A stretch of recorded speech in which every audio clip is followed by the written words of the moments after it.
Alright, now let's talk about a game that I have a lot of time in. I highly recommend Legends of Runeterra. If you're interested in what Legends of Runeterra is, it is a card game, similar to something like Magic the Gathering. Now, I really enjoy this card game. It was my main game that I played when it came out in early 2020. I've been playing, I kind of fell off a little bit and coming back recently, and I'll explain all that. But very basically, Legends of Runeterra is a card game similar to something like Magic the Gathering in its kind of design, but the two things I think that make it stand apart are the fact that you can get cards very easily. You don't have to spend a bunch of money to do it. You get cards quite easily by just playing the game. You'll get these gems up here that you'll be able to then spend on a bunch of cards and stuff. I don't have a ton of gems currently because I had like 70,000 and I made like 5 or 6 new decks, and now we're down here, but you can very easily grind out various aspects of the game in order to get these without having to spend any money whatsoever. So I really like that. You don't have to spend a bunch of money to be able to get viable decks. On the subject of viable decks, good news. While this game does have certain meta things that a lot of card games have and are kind of forced into, in quotes, you can very easily make your own deck. Right? There's not a lot of limitations in terms of what you want to do. So if you want to make a deck that maybe isn't that good or that you just feel like would be useful, and it is useful, you can make your own decks very easily, right? You have this sidebar here that you can add cards, and you have all the filters and stuff you want to do. You are not kind of limited in other card games like Yu-Gi-Oh or something. You're limited by whatever the meta of that deck is. So for example, a lot of decks in Yu-Gi-Oh revolving around certain elementals are an elemental deck, right? And they're called that because they use a specific strategy. There are options like that in this game. If you want to run a Poro deck, there are a couple of different options. If you want to run equipment deck, there are a couple of different options. Or a lurker deck, for example, there are a couple of different options. Overall, you can mix and match the metas, if you will, to have very nice combinations. And I think that some combinations work better than others, but overall, it's very easy to create a combination that works, even if it's not, meta defined in some kind of way. I've seen some very creative and impressive decks. And so, for example, I found this deck here, this Jin stun deck, which uses, I'll explain all these mechanics in a second, but it basically is a stun deck that prevents the opponent from doing anything because there's a card that creates an aura around it that every time something gets stunned, if it's damaged, it gets destroyed instead of being taking damage. That's really effective because then you can effectively shut down any of your opponent's moves, right? And so this is a really cool deck, and I looked it up, and it's not a super meta defined deck, and so I was able to copy it and create it, and now I'm using it for myself. And so those kind of things are really interesting, that you get to see a lot of different variety. You don't have a lot of people kind of just running into the same things. So I think overall, if you're wanting like a quick rundown of why the game is good and why you should try it, it's definitely those two things. The fact that you don't have to spend a bunch of money to get cards, and that making meta decks isn't like necessary in order to play the game. Now, speaking of the game, and I'm going to try and go over the basic game rules as simply as possible, because I think that's important to understand, how the game ultimately works. We'll just select this deck I made here, and we'll start. Similar to something like Magic, Legends of Runeterra is a game that is all about taking turns. It's all about the back and forth between cards and everything like that. Instead of land cards that you might see in Magic, you have mana. And similar to something like Magic, you have to build up your cards in order to be able to actually play anything. Right now, you start with 1 mana. As the rounds go on, which is 2 people taking their turn, you'll get more mana over time, as you can see on the right here. If you don't use this mana, it will go to your spell mana, which is the bottom 3 right here. So, for example, I have 1. It's my turn. I'm going to place this landmark down. I'll explain what that is in a second. So, obviously, your objective is to go and destroy the opponent's nexus, which is this thing here, and that's their power. You can't get above a certain power. So unlike Yu-Gi-Oh! Or other games, you can't boost this up to anything higher than 20. 20 is basically your max that you can afford to do, right? Basically, you're going to try and get this Nexus down. And you do that by obviously playing different cards. And there's a couple different varieties of cards. You have this card here, which is a follower. That's just a normal card. You have this card here, which is a champion that has a level up effect. And then you have spells right here and landmarks. So landmarks are just basically like a statue of Senpine. They're a thing that you place on this board here, and they have various effects and whatever, but they're qualified as like landmarks specifically, right? So as I'm going through here, you can see kind of what's happening and maybe get us into the game. But right now, I don't really have a lot of normal cards to be able to defend against. My opponent, the AI here, has other cards, right? These are followers. You place the followers down. In this case, this 2-cost follower, which is the mana right here, has an effect that when you summoned, you draw a Poro, right? And Poros are a type of card, like a subtype of card. If you don't know what a keyword, Behold is a keyword, if you don't know what it means, you can hover over it and it will tell you what it is. So that's a really nice tool for beginners to kind of understand what's happening. So he played that, and because he beheld a Poro in his hand or in play, he was able to draw one from his deck right here. And so that's kind of how that's set up. But overall, you're trying to, through the use of spells and champions and all that, beat this Nexus here, similar to something like Magic. The reason I compare this to Magic is because Magic has this back and forth. Someone takes a turn, and now it's my turn. Someone else takes a turn, now it's my turn. Response and reaction is kind of the name of the game, versus something like Yu-Gi-Oh!, which isn't based on that, right? It's not as concerned with response and reaction. It's more about the setup. There is setup and there are setup decks, but a lot of the cards you're going to run into are more focused on that back and forth reactionary, which is why spells are so important, right? Spells are not something that's unique to this game, but they work a little bit differently. So for example, this spell here is a burst spell, which basically means I can use it immediately. So for example, frostbite an enemy with 3 or less health. Okay, great. I'll frostbite this one. That means that their power goes away. I'm able to do that immediately. They can't respond to it. So in this case, I will attack, just to show how that works, right? I have the attack token. When you have the attack token, you can attack. When you don't, you can't attack. So not every time it's your turn do you get to attack. So I do that, and he's able to block, right? So that's pretty standard. The flying enemies, if you're trying to compare it to Magic, are the elusive targets. These can only be blocked by other elusive targets or ones with sharp sight, which is a new keyword that allows you to block elusive targets. Or if you have a block elusive target, like modifier, for example. And in case this spell right here is a fast spell.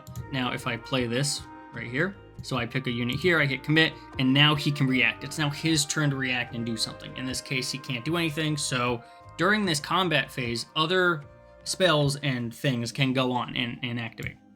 You can do burst spells. Frost has a lot of burst spells to be able to like get rid of damage. Origin's a little bit hard to explain, but what'll happen is you end up kind of getting used to the game as you tend to play more games and tend to figure out what stuff works and what stuff doesn't. And so I'd say recommend for learning the game is definitely getting used to what your deck is able to do and not necessarily worrying so much about what the other deck is going to do, because once you're kind of familiar with how, generally speaking, a lot of the keywords work, you're able to kind of work up to having a larger amount of knowledge. Some keywords, like Origin, are a little bit harder to explain because they require a larger understanding of the game. And so if I try to explain what Origin is, you're not really going to understand, because I haven't actually got into a little bit of the restrictions. It's a card game. It's pretty simple in concept, but a lot of the nuances come, for example, when I talk about the region restrictions. This game has 2 regions per deck, basically. You have 40 cards per deck. You're limited to that 40 cards. That's all decks have to have 40 cards, and you're limited to 2 regions, typically speaking. In this case, you can see the 2 regions that are shown here, and you can check in the card builder for cards what your regions are. They're right here. If you have, as you can see from my Jin deck here, it has the region, which is Bandle, and then it has Jin's face as the other region. Now you may say, oh, what does that mean? I thought you could only have 2 regions. What Origin basically says is it breaks that rule, and it says you can have more than 2 regions as long as they are within whatever the Origin card says. So I will give you that example. Origin, the Virtuoso. You can hover over Origin. What it says is this champion counts as one of your deck's regions. During the deck building, you may add the specified cards to your deck, regardless of region. Origins may also have a starting effect. So in this case, by having Jin in my deck, it lets me activate the Virtuoso, which basically says if Jin is in your deck, for every 3 fast, slow, or skills you play, well, you behold him, he's either in your hand or in play, you play a trap. The important, that's like the skill it has, right? So that's like a benefit of having this card in your deck. The thing that actually matters is down below. You may put any follower that has a skill into your deck during deck building. In this case, it means regardless of region. And you can see that if I go to up here, this little thing that shows me my stats. Typically, I'd be restricted to just Bandle, and whatever is here. In this case, you can see I have 11 Jin, which means 11 followers don't follow this setup, and you can see that by that 11 symbol. These other ones are subtypes, not subtypes, they're like multi-region followers, These don't super matter other than some keywords that target multi-region followers, but these basically just mean, hey, it's a primary type like Bandle, but it has a secondary type. That secondary type usually doesn't mean too much unless, again, you're being targeted specifically based on the fact that you're a multi-region type. That's what Origin does. It basically kind of says, hey, you don't have to worry about that restriction anymore. So you know the basics, you know deck building and all that. It's very easy to build decks. I talked a little bit about how you play the game and about sort of restrictions and what Origin does and the idea behind the game and the fact that you're kind of just going to want to learn the keywords, learn what certain cards do, learn what cards are best, and then you can start building up your decks, right? Now, in order to do that, there's a couple of different options. You have play, which is just your standard play, and you can determine eternal, which is all cards available, or standard, which is only the certain cards in the rotation. And you can do this both for ranked, which is obviously leaderboard placement, and casual. So if you, a lot of the time, I think most people are probably going to be on eternal casual. You can do eternal ranked as well. Standard is for like whatever the current pool is if you want to use the most current cards. That's play. In order to help you learn, you have versus AI, which you can use your decks that you made to fight against the AI, as well as different challenges you have to kind of learning the ropes here. I have done 1, 2, 3, 4, 5 of these, and there's other ones I could do here if you're trying to learn, different parts of the game.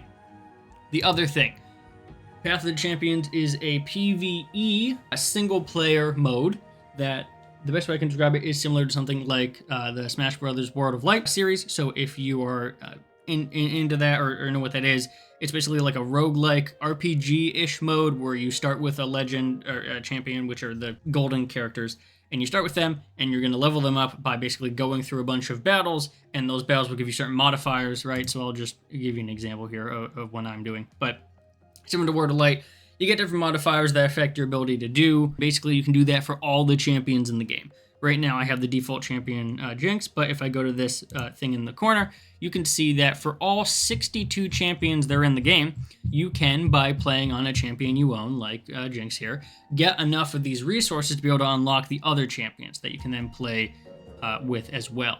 Some champions are better than others. Right now, I'm just using the default to show you how it works. I will go to something like Noxus, right?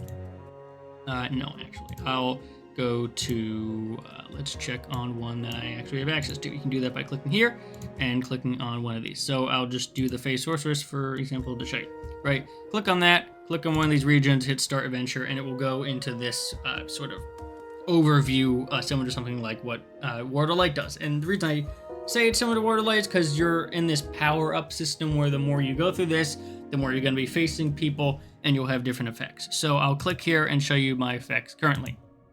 The modifier I have is when I play or discard a card, deal 1 to the enemy nexus. This is a very good one. You can see it says rare on it, because that obviously means when I play or discard a card, it's going to deal 1 to the nexus. So I use that a lot of the time to clean up games. You can see that first thing I get to do is get a second power. In this case, when I play a slow spell copy onto the same target, when you damage the enemy nexus, grant the top ally +1/+1. I'm going to choose that one because I think it worked better for my deck.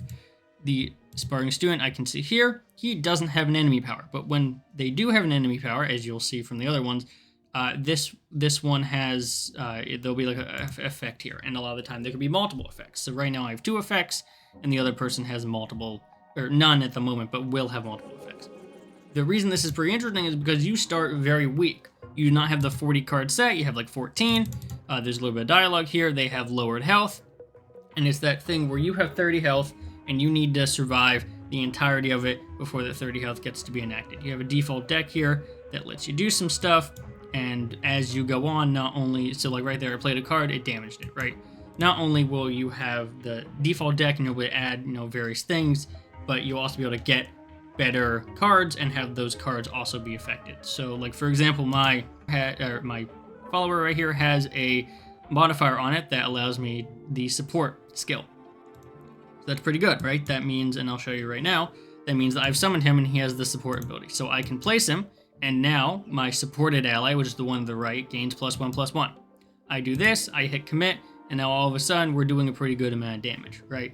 So you go through that, you're able to do this, it's pretty fun, and this is really long mode. Now, it's obviously meant to be grindy because it's meant to take you a long time, but ultimately this mode is really designed to just keep you busy and keep you learning the game, as well as being very fun. I really enjoy the power that this lets you have, and as well as a lot of the like fantasy fulfillment in a way, because a lot of the time you don't get to do a lot of these things in game, and so you have to sort of utilize your ability here and your quick thinking and stuff to kind of use the cards in a way that you might not really sort of be used typically. And that was a thing that they did with challenges as well. It's like putting yourself into scenarios and puzzles that you wouldn't have to typically think about, and so I really enjoy that. So that's kind of how the single player works. Now I have a choice. I can do this top one that stuns the player's weakest unit at round start, or this one which plants a poison puff in the enemy's deck at round start. You also have to look at kind of what's coming up. In this case, it's a mystery or it's an item chest. I want an item chest, so I'm going to click on the travel right here, right? And now you can see that the enemy power shows up here. So that's kind of how this works, and you can do that forever long. Obviously, progress will be saved, so you don't have to do all this kind of in one step. The other systems in the game, there is a really nice reward system. So as part of, not just grinding out battles and stuff, but you can also grind out here. These are mini, I'm not gonna say battle passes because you don't pay for them, but they're mini like reward tracks. And they're based on region. So as you can see, there's a lot of different regions, and you pick whatever one you're looking for. And in this case, I have this one because I'm only level 15. You'll do quests or anything else, and you'll be able to unlock various chests and things throughout this to be able to get, cards you might not be able to, right? So I think that's important to know. And you can check your quests by going home and going to the quest section right here. And you'll see a bunch of quests that you can do. Obviously, these are timed kind of thing, but there is not really a ton of FOMO because you can also just grind out normal stuff and then eventually get rewards, right? For here. You'll do rewards. There's also a battle pass occasionally that if you want to buy into, you can do that. This is a more recent thing though, and the important part about the battle pass is it only gives you things for the single player mode, I believe. So like all this stuff relating to gold vaults and Stardust is all related to the single player content and not anything that's going to help you out and be stronger than any other person, right? For example, store, things you can buy. You can buy skins for your cards. You can buy cards, but it's the wild cards. So basically how that system works real quick is you'll go to your cards, and let's say you want a card that you currently don't own. So I'll pick, let's not pick a champion. Let's pick, there's a lot of champions.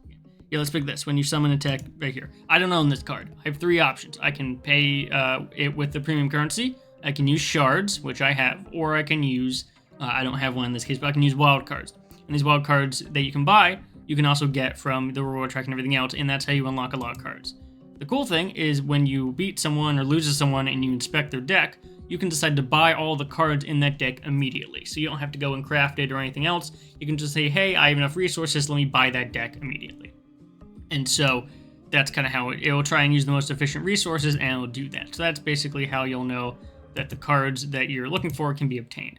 So obviously you get that through the reward track, the battle pass, all that, and you can alternatively buy them if you want to speed that progression up.